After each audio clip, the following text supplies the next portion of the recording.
Hi there, good to see you back again in my channel setupdrivingschool.com.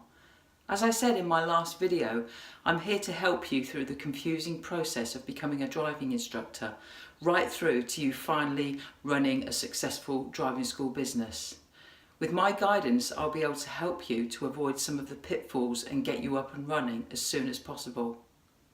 So first things first, training to become a driving instructor and also working out if you actually qualify to train. In my experience, the training and passing the test to become an approved driving instructor, known as ADI for short, was the hardest part of the whole experience.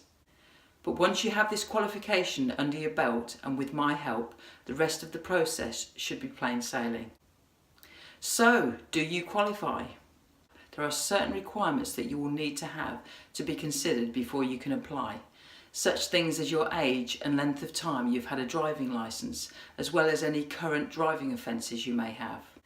If you click on the link posted underneath the video, it will take you step by step through a series of questions. At the end of the questions, it will confirm whether you can apply to become an ADI, along with all the requirements I've already mentioned. You will also need to obtain a criminal records disclosure number. The link to do that is also posted below this video. The documents you'll need to apply for your criminal records disclosure number are 3 original forms of ID, such as your passport, your driving licence, a utility bill that's less than 3 months old, or a bank statement that's less than 3 months old, and it costs £6 to apply for the number. So, now you've established that you can qualify to become an ADI, you need to make a start on the training.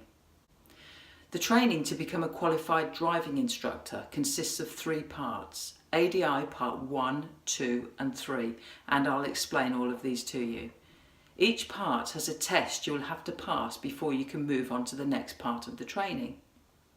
Once you've passed ADI Part 1, you will have 3 attempts to pass Part 2. If you fail Part 2 after 3 attempts, you will have to take Part 1 again. Once you've passed ADI Part 1, you will have 3 attempts to pass Part 2. If you fail Part 2 after 3 attempts, you will have to take Part 1 again. However, you have to wait 2 years from when you first passed ADI Part 1 before you can take it again. In the event you don't pass Part 3 after 3 attempts, unfortunately you will have to start the whole process off again and go back to passing Part 1.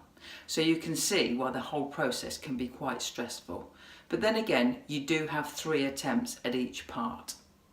The ADI Part 1 test is basically the theory test that learner drivers have to take. It has 2 parts to the test.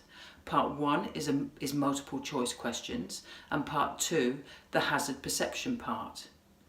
You book them both as a single test and you have to pass both of these parts to pass the test. The link to booking this test is below the video just to help you out. So the first part of the test, as I said, is made up of 100 questions and you have 1 hour 30 minutes to answer them. Before the test starts, you'll have instructions on how the test works, as well as a chance to practice some questions to get used to the screen. You'll be asked questions on a variety of topics, including road procedure, traffic signs and signals, car control, and driving test disabilities and the law. If you want to know more about the ADI Part 1 test, click on the link below the video. The second part of the ADI Part 1 test is all about your hazard perception skills and spotting developing hazards as soon as they start to happen. You'll be given 14 video clips to watch featuring everyday road scenes, and you can score up to 5 points for each developing hazard. Once you see the hazard starting to develop, you must click the mouse. Click on the link below to pick up more tips about the hazard perception test. So, once you've passed the ADI Part 1 test, you can then apply to take Part 2, which is a test of your ability as a driver. Even though I had 30 years of driving experience, having passed my test when I was 17, I was advised that I would still need extra driving tuition in order to prepare myself for passing Part 2 of the ADI test. And I'd highly advise this. Don't go into it thinking you've been a driver for most of your life and you will be okay to take the test without extra tuition. You will have picked up bad habits, and you'll also need to learn the new way of driving. Letting your ego get in the way at this stage could cost you dearly. You can find more information on this if you click the link below the video. I had approximately 6 driving sessions with an instructor who specialised in ADI Part 2 training, and I was fortunate enough to get through the test first time with a pass. So there's quite a lot of information to take on board here.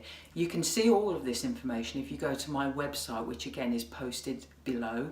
I've also got a Facebook page that you can have a look at, and I will be posting lots more videos on here breaking down all the different stages of becoming a qualified driving instructor.